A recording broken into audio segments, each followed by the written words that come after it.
नमस्कार विद्यार्थी मित्रांनो, स्वागत आहे तुमचं आपल्या YouTube चॅनलवर. आज मी खूप महत्त्वाचा विषय घेऊन आले आहे. 2025 मध्ये UPSCला जी-एस फर्स्टमध्ये मॉडर्न इतिहास या विषयावर 3 प्रश्न विचारले होते. त्याचा आपल्या म्हणजेच एम-पी-एस-सीला काय महत्त्व आहे? त्याचा रेफरन्स आपण कोणत्या ह्याच्यातून घेणार आहोत? या संदर्भात मी बोलणार आहे.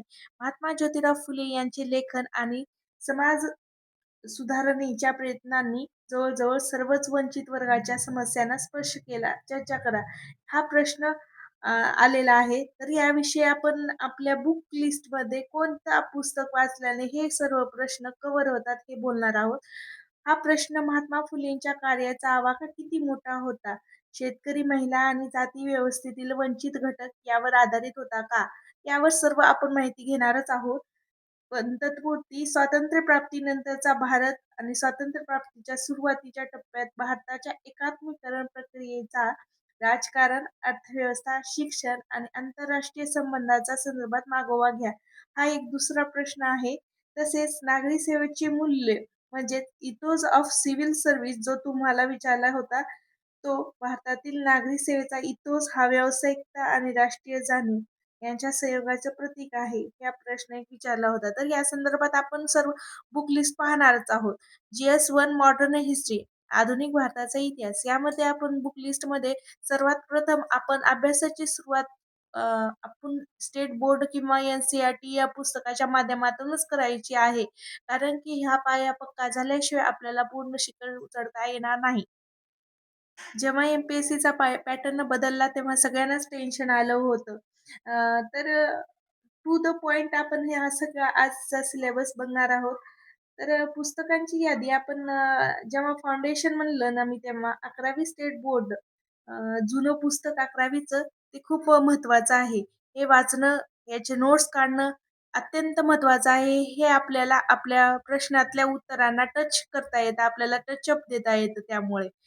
पुन्हा दुसरं म्हणलं तर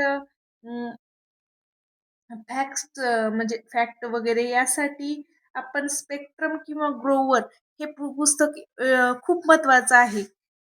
स्पेक्ट्रम स्पेक्ट्रम व ग्रोवर हे खूप महत्वाचे आहे. जर स्पेक्ट्रम समजा बरं का, जर स्पेक्ट्रम एक तलवार असेल तर मित्रांनो ग्रोवर ही ढाल आहे. म्हणजेच एकमेकाला सोडून जमणार नाही.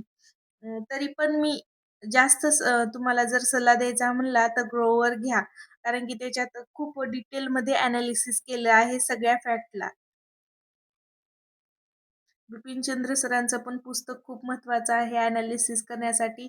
जर उत्तर लेखनाचा सराव करायचा असला तर हे पुस्तक बेस्ट आहे. तसेच महाराष्ट्राचा संदर्भ घ्यायचा झाला तर गाठाळ सरांचं खूप महत्त्वाचं पुस्तक आपल्याला रेफरन्समध्ये आहे. आपल्याला त्याचा खूप फायदा होणार आहे. अजून संतांची माहिती किंवा समाज सुधारकांची माहिती ह्यासाठी पण गाठाळ सरांचं असे 2 पुस्तकं आहेत. ते पण रेफर करायचं आपण.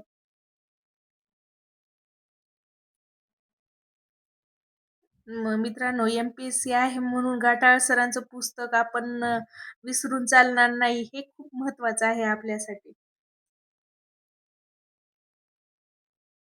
अ, मित्रांनो 10 पुस्तकं एकदा वाचण्यापेक्षा हीच 4 पुस्तकं 5 वेळा वाचा, 10 वेळा वाचा, रिव्हिजन करा. यामुळे काय होईल तुमचा अ, माइंडमध्ये खूप असे कन्सेप्ट तुमच्या क्लिअर होतील आणि अ, उत्तर लेखनामध्ये आपल्याला जेव्हा परीक्षेमध्ये खरंच लिहायची वेळ येईल, तेव्हा ह्या गोष्टी सर्व आठवणार आहेत आपल्याला. कारण की 10 पुस्तकं वाचल्यावर त्या काही आठवायची शक्यता खूपच कमी आहे. हे 5-6 पुस्तकं वाचा, खूप मदत होईल तुम्हाला. आता ही सर्व प्रश्न मागचे मी दिलेले ही सर्व प्रश्न या पुस्तकातूनच आले होते आणि म्हणजे या पुस्तकातून ते प्रश्न आपण कसे टॅकल करायचे हे मी उद्याच्या भागात सांगणार आहे. तरी माझा व्हिडिओ हा आवडला असेल तर लाईक करा, सबस्क्राईब करा. प्लीज मित्रांनो तुमच्या सपोर्टची मला खूपच गरज आहे. त्यामुळे मला मोटिव्हेशन भेटेल पुढचे नवीन-नवीन व्हिडिओ तुमच्यासमोर आणण्यासाठी.